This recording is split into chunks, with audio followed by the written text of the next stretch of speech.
Just to go to right back to the beginning first, you were hooked onto music at a young age, I believe. But more specifically, Absolutely. when and where did you discover the blues? Well, I was always, as a little kid, really enamored with blues-oriented rock. Even when I was a little kid, I loved, the Yardbirds, and then subsequently, Jimi Hendrix, and I loved all kind of roots-based rock, Johnny Rivers and Ricky Nelson and people like that. And subsequently, a friend of my brother's told me, if you like all this stuff, you're going to love Howlin' Wolf. And he lent me a Howlin' Wolf record, and I heard the original versions of Spoonful and Backdoor Man and Sitting on Top of the World, and I thought, wow, this sounds so much more serious than anything I've heard so far, and it changed my life, and it never changed back. I guess it was a defining moment in your life when you first got to meet Howlin' Wolf at the age of 11, I believe. Yeah, it was really incredible. He was playing at a club in Toronto called the Colonial Tavern, and the Colonial had a balcony that was licensed as a restaurant so that minors could get in. And back then, the great blues guys, even though they're the legends of music and they're so acknowledged as such these days, back then they were just working musicians. So Howlin' Wolf played 6 nights a week and a matinee on Saturdays, and I went to see the matinee. And I got there about 3 hours early because I wanted to make sure I could get a seat. I asked my mom to take me, and we went into the balcony, and I saw him sitting downstairs by the stage. And I walked through the balcony, down the stairs to the stage, and I said, "Mr. Wolf, you're my hero. I'm only 11, but I'd really love to talk with you. Would you come upstairs because they won't let me downstairs?" And he said he would, and we spent the rest of the day talking. And really, from then on, every time he came to Toronto for the rest of his life, he always took a lot of time for me. We got to know each other pretty well. Are there any particular words of wisdom you took from him that day that you still apply to your career today? Absolutely. There were a few things that he said that really struck home so much. One of them was that wherever you're playing, if you're playing for three people or if you're playing for 3,000 people, you have to play the same. You put out the same no matter what. Uh-huh. And he also said to me that very first time I met him, he said, I'm not going to be around for much longer. And when I'm gone, I want you to carry this on. And I mean, I think he was referring to, all people of my generation, younger people. But for me, I really took it to mean my own personal mission, and I felt like he had given me something. You also got to see a lot of other legendary performers firsthand in your time living in New York. That must have had a great influence on you. Oh, absolutely. I always felt like I wanted to be around music and around people who made music. And when I first began to meet musicians, I thought to myself, this is who I am. These are the kind of people who I want to be like and who I think I am like, somehow or other. Mm. Was there a particular point in time when you felt you started to develop your own guitar style? Well, I started performing when I was 12, not long after I met Wolf. And one of the things that Wolf did tell me from that very first time I met him was, if you want to learn this kind of music, you should listen to the people who I learned from. And he told me about Charlie Patton and that whole generation of players. And so I began to listen to those guys, seek them out and just try and seek out everything I could figure out about blues. And as it turned out, I realized that a couple of guys pointed out that this is a style of guitar playing, or a bunch of different styles that's based around fingerpicking. And when I was 13, I met a great guitar player who's still a friend of mine to this day, named John Thibodeau. And John said, "If you ever want me to show you something, I'd be happy to sit down and show it to you." And I took him up on that. Every Saturday afternoon, I'd go to his house and he'd show me some great ragtime blues piece. And a couple of other guys who were my friends who were a few years older than me and knew more took a lot of time to help me figure stuff out. And I spent hours and hours practicing. After spending some years playing alongside other people, when did you know the time was right to make that break out and start fronting your own bands? Well, I started performing solo. That was really the first thing that I did. And then I got the bug to be an electric guitar player when I heard my friend David Wilcox, who is one of the greatest, not the American guy David Wilcox, but a Canadian guy named David Carl Wilcox, who was kind of a legendary guitar player himself in Canada. And he showed me so much, and he was such a great friend to me when I was young, and I heard him play electric guitar, and I just really fell in love with the way he played. And that got me into wanting to play electric. And he said to me, if you want to really do this, you should, join a band, play 30 solos a night. That's how you're going to learn how to be a soloist. And I thought that, that was the way to go about doing it. And it didn't take me too long. I started my first band when I was 17, and went out and started doing that. But then sidemen work started coming in, and of course, you need to get by, you need to survive. And I really did spend a lot of time from the time when I was 18, I got hired to play with Leon Redbone, which was a wonderful experience, and I had known Leon from years before. But aside from that, I guess really when I was about 20, 21, I began to get a bunch of sidemen call. And through my 20s, I did an awful lot of sideman work, and into my early 30s. Now, you began recording at a time when blues wasn't exactly the flavour of the month. Going into the 80s, it was going through something of a slump. Was that a frustrating time for you? It was. In retrospect, it's kind of it was kind of worked out really well, because I got a chance to be a sideman. I got a chance to ultimately learn a bunch of stuff that really helped me out later in producing records, which I'm really thankful for. And I got a chance to play with some artists whose music was so great and who gave me so much that it really, helped me be a better songwriter, helped me form the foundation of so much of what I've wanted to do since. So at the time, though, it was really frustrating, because I had gone from being, in my teens, getting a lot of press and having a lot of people, say, "Oh man, it's just a matter of time. You're going to get a record deal, and people are going to like what you do." And at the time, in the late '70s, there were, there was a lot of roots music that was sort of, blending together in a kind of a modern way, and the early new wave artists really had a lot of roots in what they did. But then really by about 1982, that was kind of out of the picture, and it stayed out of the picture for quite a few years. Yeah. When did you feel the wheel starting to turn again and blues and roots music starting to come back to the fore? John Mellencamp made that record called This Lonesome Jubilee. And it had fiddle and it had accordion on it, and he was having hits, and he was writing really good songs. And the tracks were taut, and they weren't too processed sounding. There was something really earthy and good about that. And I think it opened people's ears up to other things. And at the same time, Robert Cray started making records, on major, that got major attention, and Los Lobos started making records that got major attention. And really, I think, I really felt the difference when This Lonesome Jubilee came out. That's when people started sniffing around again in terms of letting me make records. So that's really when I found it starting to turn around, and then it kind of turned back for a few years, and then it turned around again. You struck up a connection with members of the band, working with the likes of Rick Danko and Garth Hudson. I believe their music had a profound impact on you. It must have been an amazing experience getting to work with them. Oh yeah, it was really one of the things I'm most thankful for in life was getting to know those guys, and they were always my favorite band, even as a kid. I mean, I bought music from Big Pink,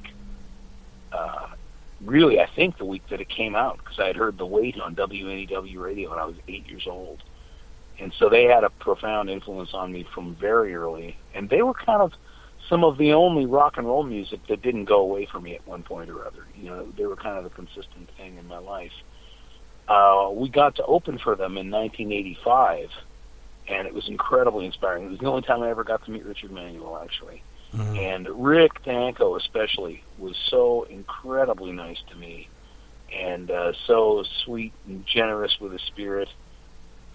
And Levon and Garth and Richard too, and Jimmy Weeder was playing guitar with them, and Jimmy was just a great guy, and we've ended up staying very close friends, and I would say he's my closest songwriting collaborator in the world to this day.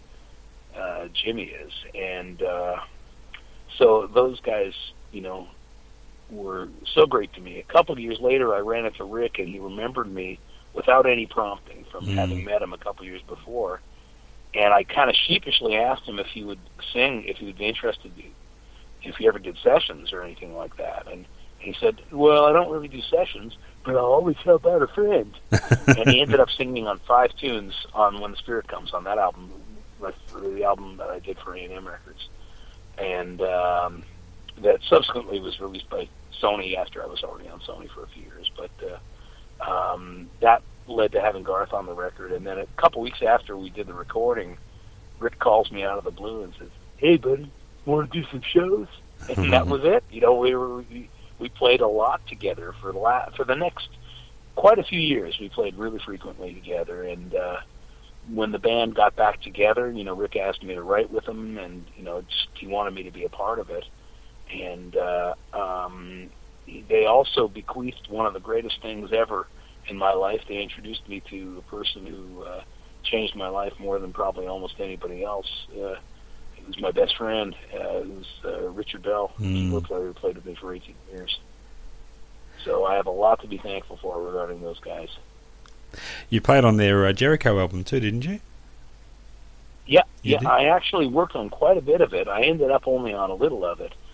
But I cut quite a few of the tracks with them, and just Levon and I had we made an arrangement, because I was working on South at 8 North at 9, and they were working on Jericho, and they wanted me to be involved, and I wanted to, especially do overdubs with Richard and Garth and Levon and Rick for South at 8 North at 9. So Levon said that I could use the studio in exchange for my work on Jericho, and it worked out just great. I mean, Levon is such a generous guy too, and we had a really good summer that summer. Is that so I ended up on a fair bit of Jericho. Is that a common practice amongst musicians, doing trading deals like that? You know what? It's not that uncommon. Mm-hmm. I've worked as a producer. I've gotten a chance to have some amazing artists participate on records, guest vocalists, guest players. And when someone's coming in to do a guest shot, especially if the artist is not as well known as the guest, I've never had anybody sort of hold out for more money or anything like that. Yeah. Musicians, I think, by and large, are a pretty generous group. There's a community spirit amongst them. I think so. Yeah. I really believe that. Now, I read somewhere where you wrote the song Remedy with the band in mind. You bet. Yeah. Do you often write that way? Jimmy and I wrote that together. Pardon me? Do you often write that way with a vehicle in mind for the song? Not really. Although in that particular instance, it really was for those guys. Jimmy and I got together and just they were such a huge influence on me. I often thought that my songwriting was sort of divided into two camps. The one side of my brain would write for Rick, and one side of my brain would write for Levon. Whether or not they actually even ended up doing the songs, that was kind of my palette, in terms of writing. And sometimes when other people record those songs, it's because they're influenced by those guys. But I think that might have been the only instance where I've written for a specific artist where I wasn't collaborating with the artist. Uh-huh. I write a lot with my friend Colin James and with other people who are artists who I work with, and when we get together, when Colin and I get together, occasionally those songs will end up on someone else's records, but it's pretty clear that we're writing for him when we write together. So in that way, we do, you aim it a little bit. It must give you great confidence as a songwriter to have others successfully covering your songs. Oh, it's a wonderful feeling. I don't know if it's something that really gives you confidence so much. I'm real good friends with a bunch of guys here who have written songs that have, hundreds of songs that have been covered by huge artists. So I kind of feel like I have a little way to go, in that department. I work with, one of my great friends here is a guy named Gary Nicholson. Oh, yes. And Gary's just one of greatest songwriters in the world. You know, he's so fantastic, and we wrote a song together yesterday, and I love him so much, and he's such a, you know, he's written hundreds of songs, and in the blues world, you know, Etta James just recorded 5 of his songs on her newest record, and B.B. King's recorded his songs, and he's produced the last bunch of Delbert McClinton records, and Delbert's cut a lot of those. Almost every song on those records, Gary was one of the writers on. So, and, you know, in addition to having hits from, you know, tons of mainstream country artists, from, you know, from Dixie Chicks to, you know, Garth Brooks to Wynonna to, you know, Randy Travis to Patti Loveless, and I mean, he is a guy who is, you know, really, really knows how to figure out where the goalposts are and get them down there. Yeah. You know? When looking for musicians to work with, what qualities do you look for? I think I generally go for character players, no matter what. You know, people who are who have their own style, maybe who are not necessarily, you know, I'm generally not that drawn to guys who can, you know, imitate anybody or do, you know, 10 different things really well. A lot of the time I'll like to play with someone who's just got a unique perspective, even if they play a lot of different kinds of music. When I was a kid, one of the people who I played with early in my sideman days was a great guitar player named Amos Garrett. Ah, yes. And Amos was such a ragingly unique guitar player. Nobody in the world sounds like him. But still, you know, Amos plays blues, he plays country music, he plays jazz, he plays R&B and rock and roll. You know, he's a very, very deep and rounded musician, but he still really has his own style. And that's kind of, in a lot of ways, Amos sort of set the standard for what was most appealing to me in musicians. You know, real unique stylists, but who have, you know, deep musical interests. Now, in the early 90s, you took up a role in Bruce Coburn's band and also producing as well. Did you have to put your own career on hold to some extent at that time? Well, frankly, at the time that Bruce called me, there was not that much career to put on hold. It had been a couple years since I had been on A&M, and I was sort of looking, I kind of, in my heart, I kind of felt like I needed something new to do. And Bruce, of course, is someone who I had admired and listened to since I was a little kid. I mean, he's a huge artist in Canada. Yeah. And I was very flattered that he would even call me. I had known him a little bit since I was, you know, since I was a kid, because I was a fan. I'd go to his shows and hang around. And, you know, I would subsequently, when I began to become a musician, you know, began to perform and stuff, I would be on festivals with him. So I got to know him. He was always very kind to me. And he was quite vocally supportive of my album When the Spirit Comes. I remember him telling a bunch of people we knew in common that he really, really enjoyed that album. And that meant a whole lot to me. And so a couple years later, he called me to be in his band, and I had listened to the record that he had made that we were touring, which was called Nothing But a Burning Light, which was produced by T-Bone Burnett. And, you know, it was just, I was so enthralled with the idea of playing this material with this incredible artist.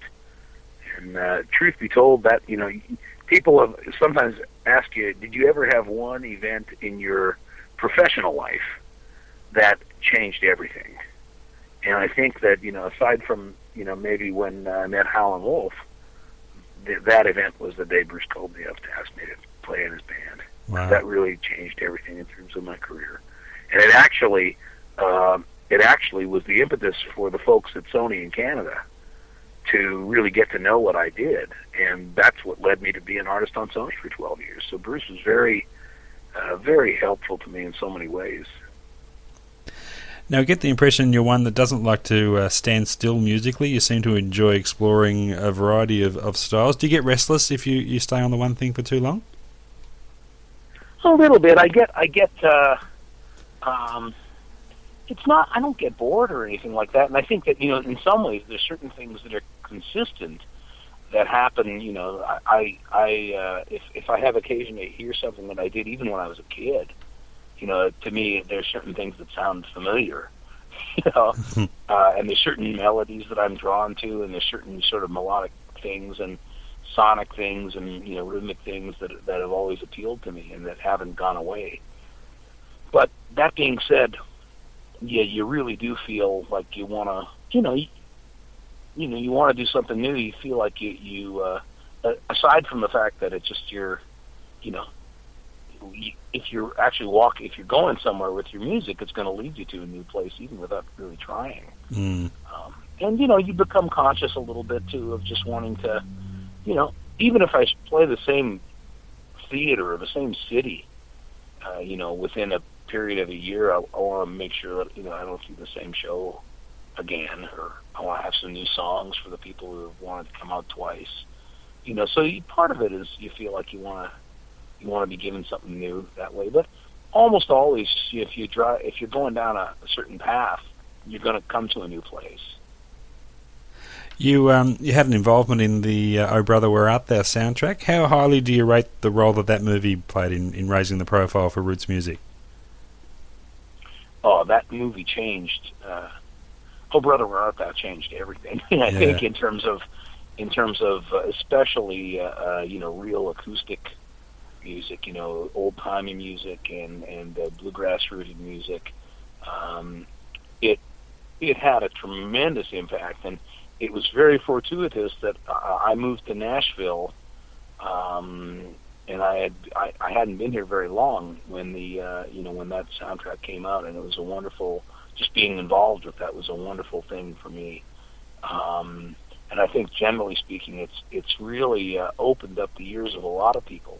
The thing that I found coolest is recently, I went to this thing they call the Folk Alliance in Memphis, where just a bunch of artists are playing. It's kind of like a music industry convention, which sounds like a horrific thing, but I find it kind of fun,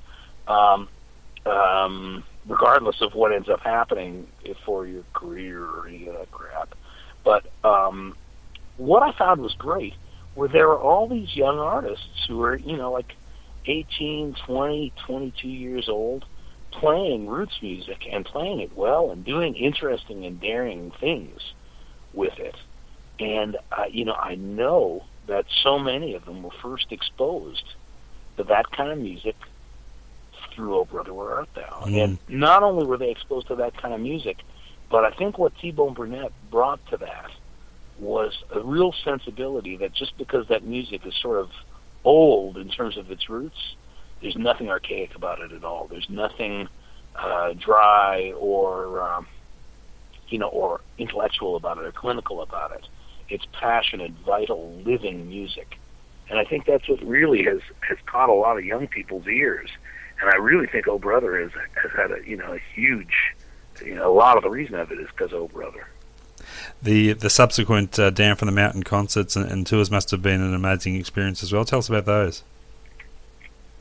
Well, it was really great. I mean, Chris Thomas King, by the way, the guy who I played with on it, is a really interesting and gifted artist himself, and it was really fun to work with him.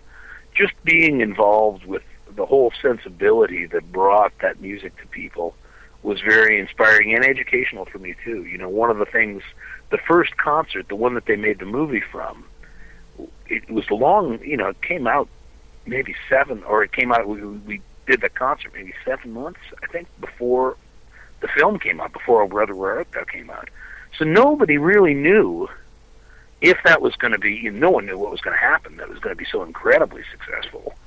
It was really, actually one person knew, and that person was T-Bone. T-Bone Burnett, when we were in the studio, said, this is going to be a #1 record. And everybody thought, I certainly thought, isn't that great that T-Bone loves this music so much that he would say something that was that encouraging and that great.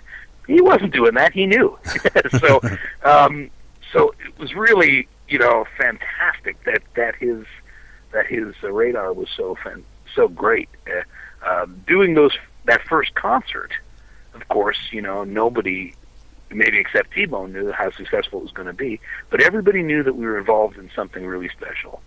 The way that T-Bone set the stage was there were 3 Neumann U47 microphones, old tube mics that they stopped making in 1960, lining the front of the stage, and there were 2 RCA 77 ribbon mics toward one side of the stage and one RCA I don't think it was a BK5. It was another. I think it was a 2605 ribbon mic. It was also, sort of in the back of the stage near where the bass player was.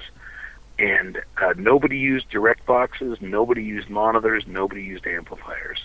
And it was at the Ryman Auditorium, which is the greatest sounding acoustic venue I've ever heard in my life. I mean, we didn't really even need the microphones there. But it was just, for me, it was a real education on capturing music as people sound, as opposed to, crafting something in front of a microphone. It really caught the music in a fantastic and vital way. And I can't underestimate I can't overestimate the importance of that. Yeah. You've done a good share of production work over the years. How much of an advantage is it in the studio being a producer that is also, or being a musician yourself as well? Oh, well, I mean, they're so connected, really. It's just, sometimes you get hired to produce it, sometimes you get hired to play on something, sometimes you're the artist. It generally breaks down to those three things, but making records is something that I do all the time. It's or at least recording music is something that I do all the time, and it's definitely I just find it really connected. It's just interconnected, and I'm such a fan of records. That it inspires the choices that I make as a guitar player, just even in terms of the sounds that you go for and the gear that you use and how you do that. And vice versa, in a lot of ways, to choose to make a record, one of the things that I don't play on every record that I produce, but I do play on a lot of them. And one of the things that will make me feel like I can really do a good job on somebody's record is when they're, when they're familiar with and they like what I'm doing playing wise, and I can bring something to it that way. It really lets me know I'm on the right path. So Nashville is home base for you now, or are you still dividing your time between there and Canada? No, Nashville's home, and but I do work in Canada a lot, and I would miss it if I didn't go there so frequently, but I go there really frequently, so I don't miss it. Yeah. But I love it. I still, so many of the people I play with, and so many of my closest people are still in Toronto. Sure. And my mom's there, and my mother-in-law is there, so I've got some close family there too. So. Do you think there's a defining sound that distinguishes Canadian blues-based music from America? Yeah, I think there is something. I think that there's, one of the things that you notice when you go to a place like Texas, you go to Dallas, Fort Worth, or Austin, or you go to other regional places like New Orleans. There are such unique regional styles in America that are the music from the Appalachians and the music from the Mississippi Delta. There's a different way guys played if they came from the Delta than if they came from other places in Mississippi. There's different ways people play from the North Hill Country in Mississippi than they do, half an hour down the road. So the thing about Canada is that we are not as married to those long traditions. We have some traditions of our own, and there's a great variety of music over the course of, over the span of Canada as well. But in some ways, we've been able to kind of craft our own style that hasn't been as hinged to those kind of regional styles. So, there's kind of a freedom, and that's been, I think it's evidenced in, artists, like the band, of course, and Gordon Lightfoot and Neil Young and Bruce Coburn and Leonard Cohen. Yeah. And, a lot of the great artists who've come from Canada, and contemporary artists who come from there too. So I think that we've been given a little bit of freedom just by being there. Also, I find that so often I heard people not even talking about me so much, just talking about the band, saying how could these guys from Canada, even though Levon, of course, was from Arkansas, how can these guys make music that's so authentically Southern? And I don't know. I always thought that sometimes looking at something from afar, you see the romantic nature of it. You see the the mythology holds a great deal of appeal, and there's something magical about it. Whereas, maybe if you're surrounded by it all the time, it's not that special. True. So I think in some ways Canadian artists have been able to look at, the music of the South, blues and country music and folk music, with that kind of wide-eyed imagination. The imagery is so powerful to us somehow. And just to finish up, Colin, if a budding 11-year-old musician came up to you in the same way as you approached Howlin' Wolf all those years ago, what advice would you be sure to give them?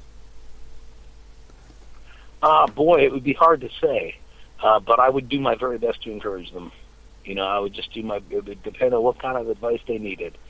But I mean, the most important thing is to keep playing, keep the pilot light on. It's not the easiest life in some ways if you're a musician, but if nothing else gives you that kind of pleasure and satisfaction, there's no better life in the world. Yeah. So if you really love it, it's a great way to live your life. And that's probably what I would tell a youngster. And I have had some youngsters come up to me, and some of them are already turning into really great musicians. People who came up to me 4 or 5 years ago are turning into really great musicians. So I'm encouraged, by young people who I see, and I hope that I can, give them some good advice somehow, or at least give them encouragement and make them feel like they're part of this family of musicians, the way my heroes and elders made me feel. Fantastic advice. Colin, thanks so much for your time. I better let you get that car home to your wife. Okay. Thanks so much, John. I figured I'm a bit of a blabber, so I figured I would just go on. No, that's fantastic. You stop me. No, that's brilliant. We're going to turn... Okay, John, well, if you need anything more, you can call back. This is my cell phone. You'll find me anytime. Terrific. Thanks a lot, Colin. Take care, John. You So too. long. All the best. Bye. Bye-bye.